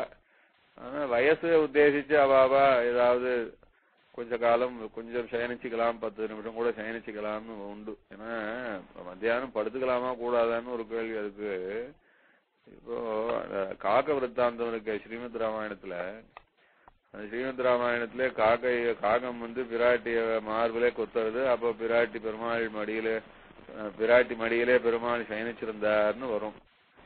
அவ சயனிச்சிருந்தாருன்னா எப்போ, அது ராத்திரியா? ராத்திரி வேளையில காக்கா கண்ணிலே படாது. அதனால ராத்திரி வேளையிலே பட்சிகள் சஞ்சரிக்காது. அதனால பட்சிகள் மத்தியான வேளையில தான் சஞ்சரிக்கும். அப்ப மத்தியானத்திலே பெருமாள் படுத்துட்டு இருந்தாரா, மத்தியானம் படுத்துக்கலாமா என்று ஒரு கேள்வி வரும். அதனால ஆயுஷ் சாஸ்திரத்திலையும் சொல்லியிருக்கு, தர்மசாஸ்திரத்திலையும் மத்தியானம் படுத்துக்கலாமா என்று சொன்னா அது ஆயாசத்தை பொறுத்து. அது ரொம்ப ஆயாசப்பட்டு இருக்குச்சே, அந்த ஆயாசத்துக்காக கொஞ்சம் விசிரமிச்சுக்கிறது என்று கொஞ்ச நேரம்னா எப்படின்னா ஒரு 12 நிமிஷம் இல்லைன்னா 24 நிமிஷம் இந்த ஆயாச பரிகாரார்த்தம், சிரம பரிகாரார்த்தம் படுத்துக்கலாம் என்பது. அதனாலதான் அதை காட்டுறது. ராமாயணத்துல கதையா சில விஷயங்கள் சொன்னாலும் பகல் பொழுதிலே படுத்துக்கிறது உண்டா என்றால் அதனாலதான் பரதாழ்வான் சபதம் பண்ணச்சு, உதயத்துல தூங்கினவனுக்கு என்ன பாவமோ அஸ்தமிச்சல பொழுது தூங்கினவனுக்கு என்ன பாவம் உண்டோ அந்த பாவம் எனக்கு வரட்டும். ராமன் காட்டுக்கு போனால் அந்த காட்டுக்கு போவதற்கு நான் காரணமா இருக்கும் பட்சத்திலே, நான் தான் இந்த சூழ்ச்சி பண்ணேன்ற பட்சத்துல, அதாவது என்னாலதான் என்னுடைய சூழ்ச்சியினாலதான் ராமன் காட்டுக்கு போறான் என்று இருக்கும் பட்சத்திலே அந்த பாவமானது எனக்கு வரட்டும்னு சொல்லச்சு உபய சந்தியேசையானசேன்னு சாய்க்கிறது. ஆனா சந்தியா காலங்கள்ல கட்டாயம் படுத்துக்க கூடாதுன்னு சொல்லிருக்கு. அதனாலே ரொம்ப கெடுதியெல்லாம் வரும்னு சொல்லியிருக்கு, வியாதிகள்லாம் வரும்னு சொல்லியிருக்கு. ஆனா பகல் பொழுதிலே சயனம் என்பது பொதுவா கூடாதுன்னு சொன்னாலும் ஆரோக்கியத்தை உத்தேசிச்சு பண்ணலாம். ஏன்னா இந்த உபன்யாசம் கேட்கிறவா பகல் பொழுதிலே படுத்துக்க கூடாதுன்னு சொல்லியிருக்காரு தேசிகன். அதனால பகல்ல படுத்துக்கிறவாள்லாம் தேசிய சம்பிரதாயத்துக்கு விரோதம் பண்றோமோ அப்படின்னு ஒரேடியா பயந்துட போறா. அதுக்காக சொல்றேன், சரீர ஆயாசத்தை வச்சு கொஞ்ச நேரம் 12 நிமிஷம் அல்லது 24 நிமிஷம் சயனிச்சுக்கலாம். தேசிகன் அந்த காரியம் பண்ணது கிடையாது, அத பகல் பொழுதுல படுத்துனது கிடையாது. என்ன பண்ணுவார் அப்படின்னா, அது ஆச்சு ஆகாரம் முடிஞ்சது, அந்தர்யாமி ஆராதனை முடிச்சுன்னா அடுத்து சுவாத்தியாயம்னு மேற்கொண்டு காலத்தை பிரிச்சுப்பா. சுவாத்தியாயம்னு சொன்னா, சுவாத்தியாயம்னா வேதாத்தியனம்னு அர்த்தம். அந்த சமயத்துல வேதாத்தியனம் பண்ணுவது, அதுல வேதாத்தியனம் புராணங்கள்லாம் வாசிக்கிறது, இல்லைன்னா வேற ஏதாவது புஸ்தகங்கள் வாசிக்கிறது, இப்படி நல்ல விஷயமா பொழுது போறது, ஜபம் பண்றது. இது ரொம்ப அந்த சமயத்துல அவகாசம் இருக்குன்றதுனாலே விசேஷமான ஏதாவது மந்திர ஜபங்கள் ஏதாவது பண்ணலாம் என்பதாக உண்டு. ஆனா இந்த தினச்சரியை வாசிச்சா முக்கியமா என்ன தெரியுதுன்னா, தேசிகன் இத்தனை கிரந்தங்கள் சாதிச்சிருக்காரு. இத்தனை கிரந்தங்கள் சாதிச்சது எப்ப எழுதினார்? ஒருவேளை கார்த்தால ரொம்ப சீக்கிரம் சந்தியாவதனத்தெல்லாம் முடிச்சுன்னு உட்கார்ந்து கவகமானு எழுதுவாரோ 12 மணி வரைக்கும், அதுக்கு மேல திருவாராதனத்துக்கு போவாரோ, இல்லைன்னா ராத்திரி பொழுது சீக்கிரம் எல்லாம் முடிஞ்சு போச்சுன்னா 7 மணிக்கெல்லாம் சாப்பிட்டு அதுக்கப்புறம் உட்கார்ந்து ராத்திரி 10, 11, 12, 1 மணி வரைக்கும் புஸ்தகம் எல்லாம் எழுதுவாரோ என்றால் அது கிடையாது. தேசிகன் கிரந்தம் புஸ்தகம் எழுதுறாருன்னா அந்த புஸ்தகம் எப்பொழுதும் சாயங்காலம் அஸ்தமிக்கிறதுக்கு முன்னால மத்தியானம் பெருமாள் திருவாராதனமாயி அந்தர்யாமி ஆராதனம் சாப்பிட்டதுக்கு அப்புறம் இருக்கிற பொழுது சுவாத்தியாய காலம்னு இருக்க. இந்த அதாவது மொத்தத்துல மத்தியானம் 2ல இருந்து 5க்குள்ள எழுதுவார். 2 மணில இருந்து 5 மணிக்குள்ளதான் புத்தகம் எழுதுற வழக்கம். இப்பெல்லாம் நமக்கு ரொம்ப அவகாசம் இருக்கு. ராத்திரி 10, 11, 12 ரங்கநாத பாதுகை எடிட் பண்றேன்னா 10, 11, 12 இது மாதிரி எந்த காலமானாலும் வேலை பார்க்கிறோம். அந்த மாதிரி கிடையாது. அந்த 2லேருந்து 3 மத்தியானம். அதுக்கு மேல அந்த புஸ்தகம் எழுதுறதுக்கும் அந்த காலம் வச்சுக்க மாட்டான். இன்னொன்னு அந்த காலத்துல இன்னொரு வழக்கம் உண்டு. என்னன்னா அஸ்தமிச்சாவிட்டு விளக்க வச்சாவிட்டு புஸ்தகம் எழுதக்கூடாதுன்னு வச்சுட்டா. அதாவது எழுத்து எழுதக்கூடாது. இது எழுதினா கண்ணு கட்டு போயிடும். அந்த காலத்துல அவ்வளவு வெளிச்சம் கிடையாது. எல்லாமே தீபத்தினுடைய விளக்கு தான். அந்த தீபத்தினுடைய ஜுவாலை எவ்வளவு பெரிய வெளிச்சம் வந்துட போகுது. அதனால எவ்வளவு நன்னா கண்ணு தெரிஞ்சாலும் கண்ணு கட்டுத்தக்கூடாதுன்னு சொல்லி ராத்திரி வேளையில எழுதக்கூடாது அப்படின்னு. ராத்திரி வேளையில எழுதவே மாட்டா. அது ராத்திரியில எழுதக்கூடாதுன்னே பெரியவாளுடைய ஒரு வழக்கம் உண்டு. அதனால ஒருவேளை புத்தகங்கள் சேவிக்கிறது வேணா வச்சுப்பாளே, எழுதுறதுன்றது கட்டாயம் கிடையாது. தேசிகன் இத்தனை கிரந்தங்கள் சாதிச்சது 2 மணிலேருந்து 5 மணிக்குள்ள மத்தியான காலத்துல சுவாத்தியாய காலத்துல மட்டும்தான். அப்புறம் அடுத்தது சாயங்கால அனுஷ்டானத்தெல்லாம் முடிச்சுட்டான்னா ராத்திரி யோகாபியாசம். யோகாபியாசம் தேசிகன் சாதிச்சிருக்கார். ஆயுர்வேதத்திலையும் சொல்லியிருக்கா, ஒரு மனுஷன் கட்டாயம் ராத்திரி 9 மணிக்கு படுத்துக்கணும். கட்டாயம் விடியற்காலையிலே 3 மணிக்காவது எழுந்துக்கணும். 3 மணிக்கு முன்னால் எழுந்துக்க கூடாது. 6 மணி நேரம் கட்டாயம் தூங்கணும். 2 யாம காலம் 9லிருந்து 3 மனுஷன் கட்டாயம் தூங்கணும். கீதையில பெருமாள் சொல்லிச்சே கூட யுக்தாகார விகாரத்தியான்னு சாதிச்சார். ஒரு மனுஷன் திட்டமா சாப்பிடணும், அதிகமா சாப்பிடக்கூடாது. திட்டமா தூங்கணும், அதிகமா தூங்கக்கூடாது. யார் திட்டமா தூங்கலையோ அவனுக்கு யோகாபியாசம் கைகூடி வராதுன்னு சாதிக்கிறார். அதுக்கு திட்டமா தூங்கலன்னா என்ன, திட்டமா தூங்குறதுன்னா என்ன, திட்டமா தூங்குறது என்னன்னா அதான் சொன்ன ராத்திரி 2வது யாமமும் 3வது யாமமும் அவசியம் ஒரு மனுஷன் தூங்கி ஆகணும். அப்படி அவன் தூங்கலையோ அவனுக்கு யோகாபியாசம் கைகூடி வராது. ஏன்னா சரீரம்தான் எல்லாத்துக்கும் காரணம். சரீரம் நன்னா இருந்தா தான் மனசு நன்னா இருக்கும் இல்லையா? நமக்கே தெரியுறதே, ஒரு அஜீர்ணமா இருந்ததுன்னா உடனே என்னமோ வேதனை பண்றது, ஒரு மனசு ஒரு நிலையில போகும். ஏதோ கொஞ்சம் தலை சுத்தலா இருந்ததுன்னா முதலே போச்சு. பிபி வந்துடுதுன்னா எதை எடுத்தாலும் படபடப்பு.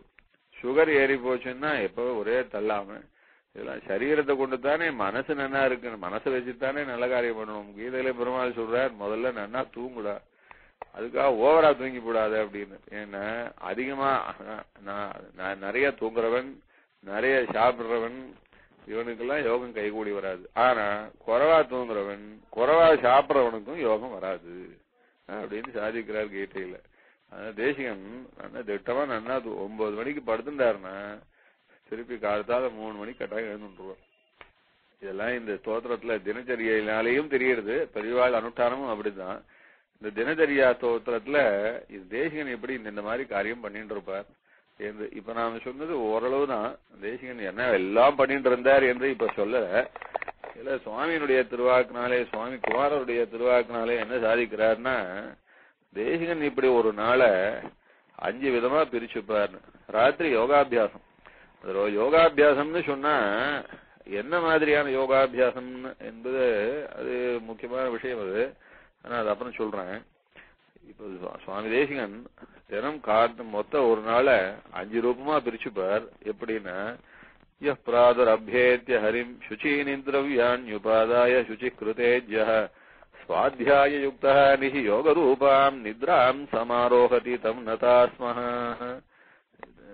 இந்த ஸ்லோகத்துல சொன்ன விஷயம் என்னன்னா, இப்படி தேசிகன் பகல் பொழுது ஒரு நாள் பொழுது எப்படி பிரிச்சுப்பாருன்னா, கார்த்தால முதல்ல அபிகமனம், அடுத்தது உபாதானம், அடுத்தது இஜ்யான்னு சொல்லும்படியான திருவாராதனம், அதுக்கப்புறம் சுவாத்தியாயம்னு சொல்லும்படியான வேதாங்க வேதாந்த கிரந்த புராண பட்டனங்கள், அதுக்கப்புறம் சாயங்காலம், அதுக்கப்புறம் சுவாத்தியாயத்துக்கு அப்புறம் யோகம் என்பதாக இப்படி 5 விதமா பிரிச்சுப்பாரு என்று சொல்லியிருக்கு. இதே தான் நம்ம ஆன்மீகத்திலையும் பெரியவாள் நமக்கு சொல்லித்தரார்.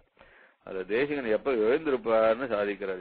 இப்ப அதிகமனத்தை பத்தி என்ன சாதிச்சிருக்காருன்னா, யானே துரி ஏயதவாகு ரஜன்யா வியாய் செய்யாம் விஹிதாங்கிரி யுத்தி யோ அத்தியாதரேண ஆஸ்திரயோகசேஷம் தம் வெங்கடேசம் குருமாஸ்ரயாமஹ. இந்த ஸ்லோகத்துல என்ன சாதிக்கிறார், 4வது ஜாமத்துல எழுந்துருவார். 4வது ஜாமத்துல எழுந்துருவார்னு சொன்னா, அதாவது இரவு பொழுதின் 4வது ஜாமம் 3லேருந்து 6ன்னு வச்சுக்கோங்க.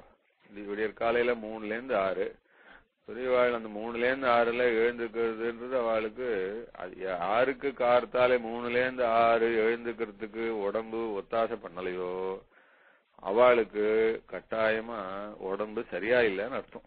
இல்ல சுவாமி நான் ரொம்ப நன்னா இருக்கேன், ரொம்ப பிரிஸ்கா இருக்கேன், ட்ரெட்மில் எல்லாம் கூட டெஸ்ட் பண்ணியாச்சு, டெஸ்ட் எல்லாம் பண்ணியாச்சு, எல்லாம் பிரமாதமா, நான் ஓடுறதெல்லாம் எனக்கு மூச்சே வாங்காது அப்படின்னு எது வேணா இருக்கட்டும்.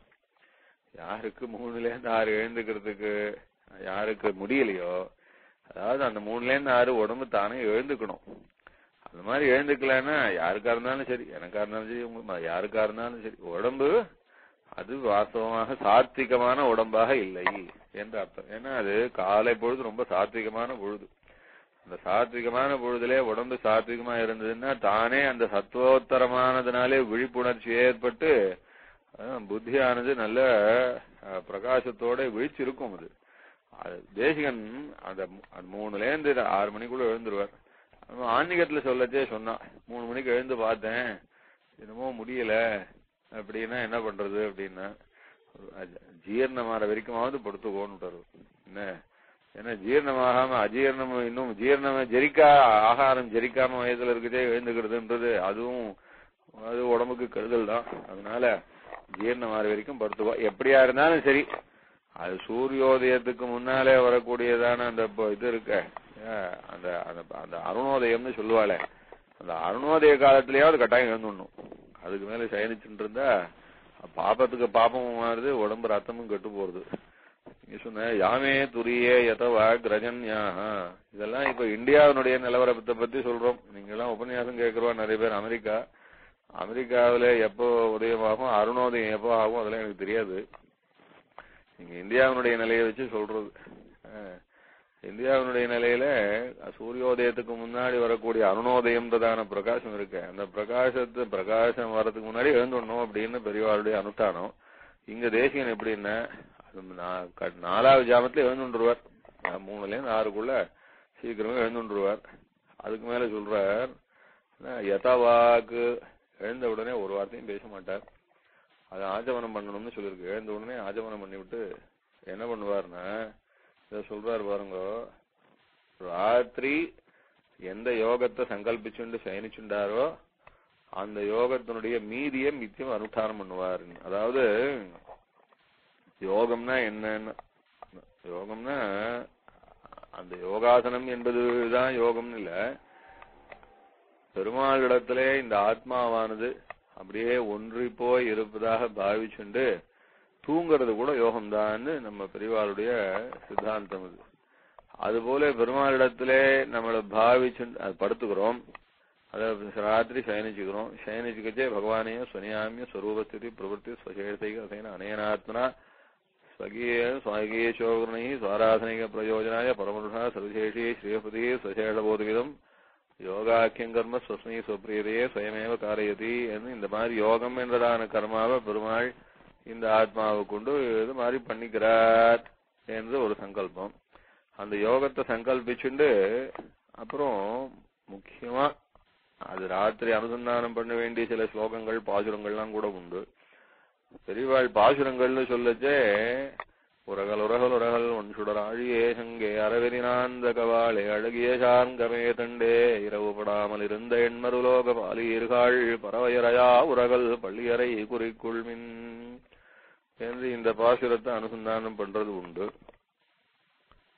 க்ஷீரசாகர தரங்கசீகராதாரதாரகித சாருமூர்த்தயே போகி போக சயனீயசாயினே மாதவாய மதுவித்விஷே நமஹ என்று இந்த ஸ்லோகத்தை அனுசந்தானம் பண்றது உண்டு. முக்கியமான அனுஷ்டானத்துல ஸ்ரீ வைகுண்ட கத்தியத்தை அனுசந்தானம் பண்ணணும்னு பெரியவாளுடைய வழக்கம். அதைத்தான் இங்க சாதிக்கிறார்.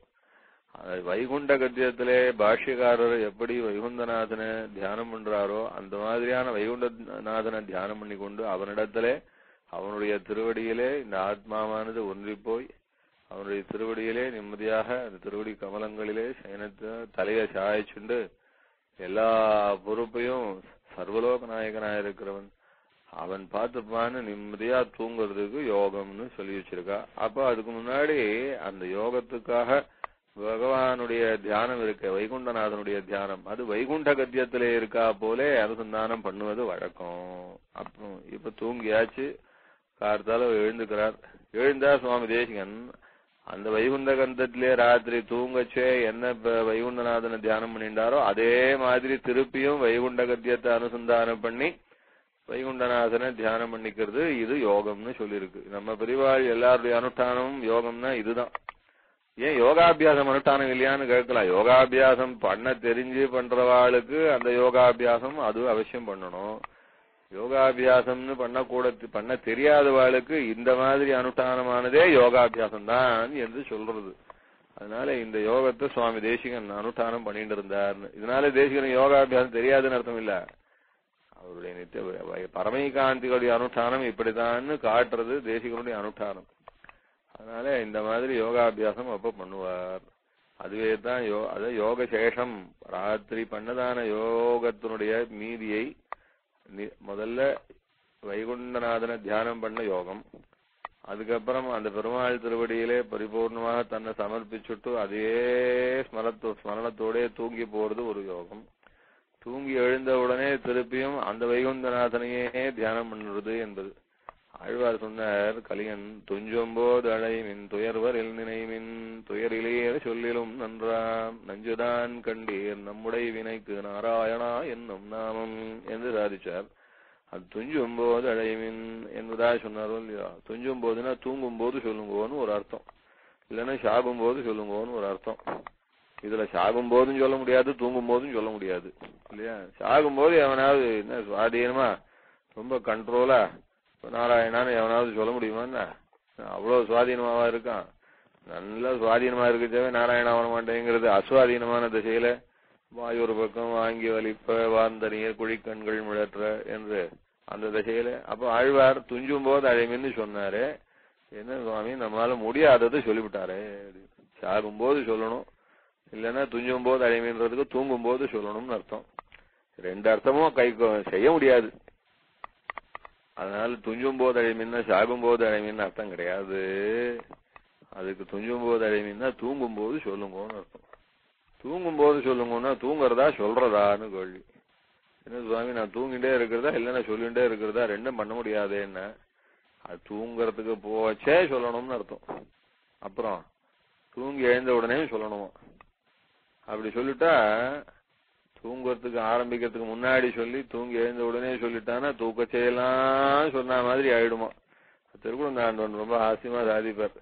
அது எப்படி? அது தூங்கச்சே முன்னாடி சொல்லிட்டு தூங்கி எழுந்த உடனே சொல்லிட்டான்னா தூங்கச்செயலாம் பெருமாள் சொன்ன மாதிரி கணக்கு எழுதிப்பாரோ அப்படின்னா அதுக்கு தேசிய திருக்குறள் ரொம்ப ஆசையமா சொல்லுவார். வேண்டா, கவர்மெண்ட் ஆபீஸ்ல எல்லாம் அப்படித்தான் நடக்கிறதாண்டா. அடுத்தால போகணுன்னே கையெழுத்து போடுவானா அட்டண்டன்ஸ்ல. அதுக்கப்புறம் கொஞ்ச நேரம் சீட்ல உட்காந்து எழுந்து போயிடுவாளாம். திருப்பி சாயங்காலம் ஒரு வாட்டி சீட்ல போய் உட்காந்துட்டு அப்புறம் ஆபீஸ் முடிஞ்சு கொடுத்தோன்னு எழுந்து வந்துருவாளாம். கார்த்தால போய் சீட்ல உட்காந்துட்டு அப்புறம் திருப்பி சாயங்காலம் போய் ஒரு வாட்டி சீட்ல உட்காந்துட்டு எழுந்து வந்தாருன்னா அந்த நாள் பூரா அவன் வேலை செஞ்சுதான் சம்பளம் கொடுத்துடுறாளாம் கவர்மெண்ட்ல அப்படின்னு. ஸ்டேட் கவர்மெண்ட்டை பரிகாசம் பண்றது உண்டு அந்த காலத்துல. அந்த பரிகாசத்தை எடுத்து திருக்குறந்தாண்டவன் இந்த மாதிரிதான் யோகம்னா அது முதல்ல தூங்க ஆரம்பிக்கச்சே பகவத் ஸ்மரணையோட தூங்கணும், அப்புறம் தூங்கி போயிடணும். அடுத்து தூங்கி எழுந்த உடனே பகவத் ஸ்மரணை பண்ணிவிட்டா அது மொத்தமே பகவத் ஸ்மரணை பண்ண மாதிரி அதை பெருமாள் கணக்கு எழுதிட்டுருவார் அப்படின்னுவா தேசிகன்.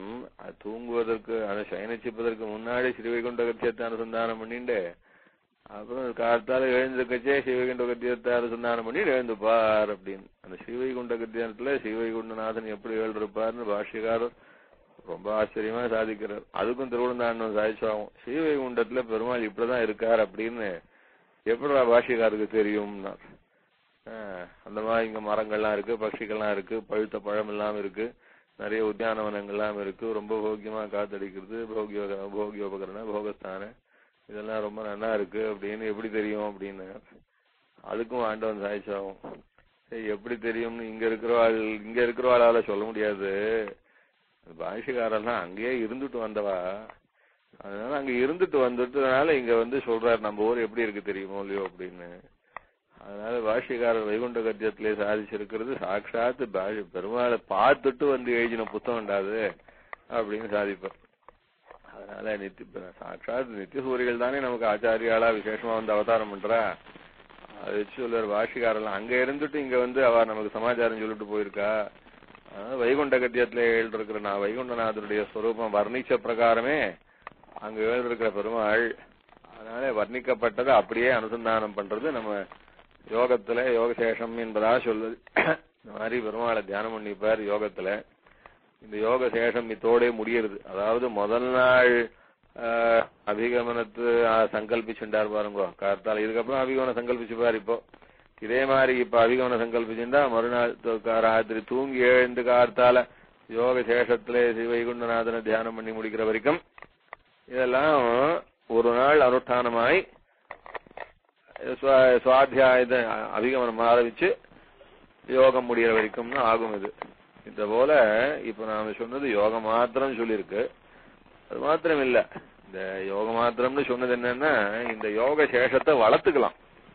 எப்படி வளர்த்துக்கலாம்னா, இப்ப யோகாபியாசம் பண்றதுக்கு எது ரொம்ப வசதியான காலம் அப்படின்னு யோக சாஸ்திரத்துல என்ன சொல்லி கொடுத்துருக்காருன்னா, இப்ப விடியற்கால பொழுது இருக்க, அந்த விடியற்கால பொழுதுல எழுந்து அடுத்து சந்தியாவந்தனம் செய்வதற்காக ஸ்நானத்துக்கு புறப்படுறதுக்கு முன்னாடி வரைக்கும் அப்போ யோகாபியாசம் பண்ணா ரொம்ப நல்லது விசேஷம்னு சொல்றான். அதனாலதான் இந்த பிராம முகூர்த்தம்னு பேரு. விடியற்கால முகூர்த்தத்துக்கு பிராம முகூர்த்தம்னு பேரு. அருணோதயத்துக்கு முன்னாடி வர முகூர்த்தங்கள் பிராம முகூர்த்தங்கள்.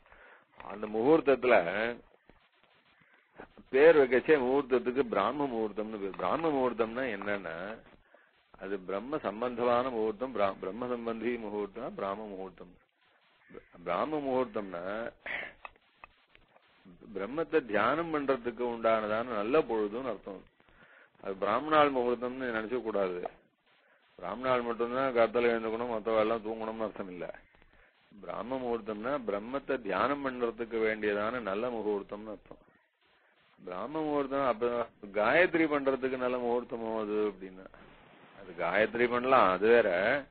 ஆனா யோகாபியாசம் பண்றதுக்கு யோகத்திலே பிரம்மத்தை தியானம் பண்ணினா, அந்த பொழுதுலே தியானம் பண்ணினா ரொம்ப விசேஷமா சீக்கிரம் சித்தி வரும். அது நமக்கு அந்த நிஷ்டை வரணுமோ இல்லையோ, அந்த சமாதின்னு நிலைமை அடையறதுக்கு உண்டானதான அந்த நிஷ்டை வரணும்னு சொன்னா அதுக்கு வேண்டிய பொழுது எதுவா இருக்கும்னா, மத்தியான பொழுது சாயங்கால பொழுதை விட அது விடியற்கால பொழுது என்று சொல்லும்படியான அந்த பிராம முகூர்த்தமானது ரொம்ப சத்துவோத்தரமா இருக்கும். அதனால இது ரொம்ப சாத்விகமான பொழுது. அந்த பொழுதிலே தியானம் பண்ணினா தியானம் நன்னா கைகூடி வரும்ன்றதுனால பிரம்ம தியானம் கைகூடி வரக்கூடிய முகூர்த்தமானபடினாலே பிராம முகூர்த்தம்னு சொன்ன. அந்த பிராம முகூர்த்தம் அதான் சொல்றாருங்க. அந்த பிராம முகூர்த்தத்திலே யோகாபியாசம் அதுவும் விசேஷமா சிந்தனை பண்றது, பகவானை சிந்தனை பண்றது ரொம்ப நல்லது. அதுபோல யோக சேஷத்தை அந்த சமயத்திலே பரிசமாப்தி பண்ணிட்டு அடுத்தது அனுஷ்டானத்துக்காக புறப்பட்டாகும் சுவாமி என்று. அந்த அனுஷ்டானத்துக்கு காவேரிக்கு வெள்ளியாகும். அதை இந்த ஸ்லோகத்துல சாதிக்கிறார் சுவாமி தேசிகன். இங்கிருந்து அடுத்தது காவேரிக்கு வெள்ளியாகும். காவேரிக்கு வெள்ளியாகி காவேரியிலே ஸ்நானம். அது சாஸ்திர பிரகாரம். சாஸ்திரத்திலே ஸ்நானம் சொல்லியிருக்கு. மிருத்திகா ஸ்நானம், அகமர்ஷண ஸ்நானம்னு சொல்லியிருக்கு. ஏதாவது ஒரு ஸ்நானத்தை சாஸ்திரியமா பண்ணுவது. முக்கியமா இதுல ஒரு விஷயம் சொல்றேன். நம்ம பெரியவாளுடைய அனுஷ்டானம் என்னன்னா, அதுவும் முனித்திரிய சித்தாந்தத்திலே பெரியவாள் ஆச்சாரத்துல என்ன வச்சுட்டு இருக்கான்னா, அது மிருத்திகா ஸ்நானம் ரொம்ப அவசியம்னு வச்சுட்டு இருக்கான். மிருத்திகா ஸ்நானம்னு சொன்னா மண்ணாலே குளிப்பது என்பது. தினமுமே மண்ணாலே குளிக்கணும்னு சொல்லியிருக்கா. அதுனா மண்ணால போய் குளிப்பாளா சார்? என்னவா இருக்கு இந்த காலத்துல ஆச்சரியமான சோப்பு என்ன, ஷாம்பு என்ன, அப்படியே கமகமகமானு என்ன பிரமாதமா இருக்கு அப்படின்னு சொல்லி இப்பெல்லாம் நமக்கு நிறைய வஸ்துக்கள்லாம் குளிக்கிறதுக்கெல்லாம் கிடைச்சிருக்கு. அப்படின்னா என்னைக்கா இருந்தாலும் சரி, அன்னைக்கா இருந்தாலும் இன்னைக்கா இருந்தாலும் அது மண்ணால குளிக்கிறது ரொம்ப உடம்புக்கு நல்லதுன்னு இப்ப திருப்பியும் நிறைய பேர் நான் கூட பாக்குறேன். இந்த நிறைய மாதிரி பேப்பர் பிட்ஸ் எல்லாம் வருது, இல்ல நியூஸ் எல்லாம் வருது.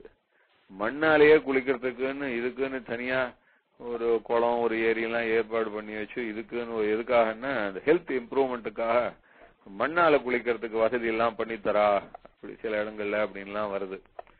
இவெல்லாம் புதுசா கண்டுபிடிச்சதா அவ நினைச்சுக்கிறா. இல்ல, நம்ம அனுஷ்டானத்துல எத்தனையோ யுகங்களா இதான் காலத்தால எழுந்தா மண்ணால குளிக்கணும்னா.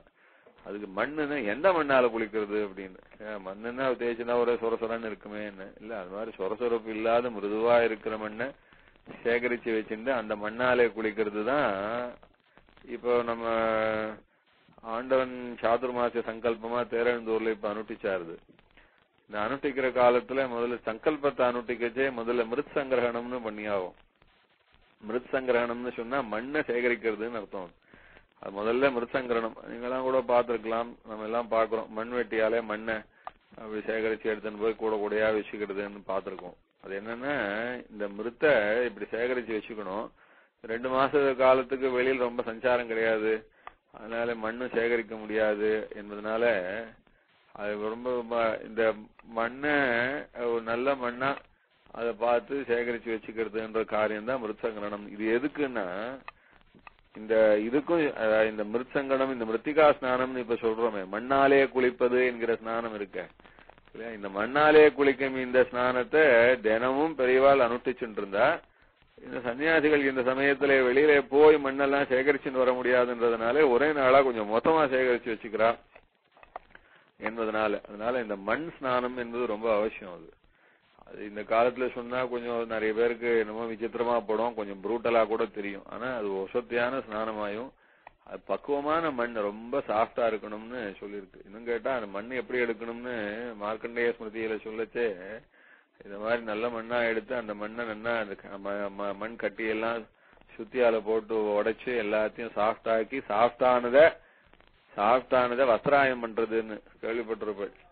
வஸ்திராயம்னா துணியில போட்டு சலிச்சு எடுக்கிறது. அந்த சலிச்சு எடுத்த சாஃப்டான மண் இருக்க அந்த மண்ணை கொண்டு தான் நித்திய அனுஷ்டானம் பண்ணணும்னு, அது பண்ணா ரொம்ப நல்லது. ஆனா அது மாதிரி பண்ண முடியலன்னா, சேகரிச்சு வச்சுக்க முடியலன்னா, அப்போ அந்த ஆத்தங்கரையில அங்க நான் தீர்த்தாமாற இடத்துல அதுலயே கொஞ்சம் சாஃப்டான மண்ணா எடுத்து அதை பார்த்து அனுஷ்டானம் பண்ணணும். எப்படியா இருந்தாலும் மிருத்திகா ஸ்நானம் பண்ணணும்னு சொல்லியிருக்கு. தேசிகன் நித்திய கர்ம அனுஷ்டானத்துக்காக எப்படி காவேரிக்கு வெள்ளியாகும், யோகாபியாசத்தை முடிச்சுண்டு காவேரிக்கு வெள்ளியாகும் என்று சாதிச்சிருக்கார். இதுக்கு இப்ப கொஞ்சம் நேரம் ஆயிடுத்து. நான் இதை ஒரு நாள்ல முடிச்சுடலாம்னு நினைச்சேன். பார்த்தா தேசிகனுடைய அனுஷ்டானத்துல இந்த தேசிய தினச்சரியில இப்போ கொஞ்சம் விஸ்தாரமா கொஞ்சம் சொல்லிவிட்டேன். அந்த சொன்னதுல மற்ற விஷயங்களையும் சேர்த்து சொன்னதுல 4 ஸ்லோகம் தான் இருக்கு. இன்னும் மொத்தம் 23 ஸ்லோகம் இருக்கு. இருந்தாலும் அடுத்த வாரம் மொத்தமா சேர்த்து சீக்கிரம் சொல்லிடுறேன். தேசிக தினச்சரியையே இந்த வாரம் முடிக்க முடியல, அடுத்த வாரம் சொல்றேன். இப்ப தேசிகன் யோகத்தை அபியாசம் பண்ணி முடிச்சுட்டு காலத்தால அபிகமன ஆரம்பமாக தீர்த்தாமாடுறதுக்கு புறப்படுவார் என்ற அம்சம் வரைக்கும் சொல்லியிருக்கேன். இதோட இன்னைக்கு போறோம். கவிதார்க்கிய சிம்மாய கல்யாண குணசாலினே ஸ்ரீமதே வெங்கடேசாய வேதாந்த குரவே நமஹ. ஸ்ரீராம் அடியன் தாசன் அடியன். ஹலோ, தன்யவாதம். ரொம்ப ஆச்சரியமா இருந்துச்சு. ரொம்ப ஆச்சரியம். நான் முடிச்சுடலாம்னு நினைச்சேன். பார்த்தா இது என்னமோ கொஞ்சம் விஷயங்கள்லாம் சேர்த்து சொன்னதுல முடியாம அனுபவம் எவ்வளவு நாளி ஆனாலும் ரொம்ப ரொம்ப நல்லா இருந்தது. வேண்டிக்கிறது என்னன்னா ஃபுல்லா அனுபவிச்சுட்டா நல்லா இருக்கும். சரி ஆட்டும். நான் நிறைய பேர் சொல்றேன் ரொம்ப ரொம்ப நல்லா. சரி.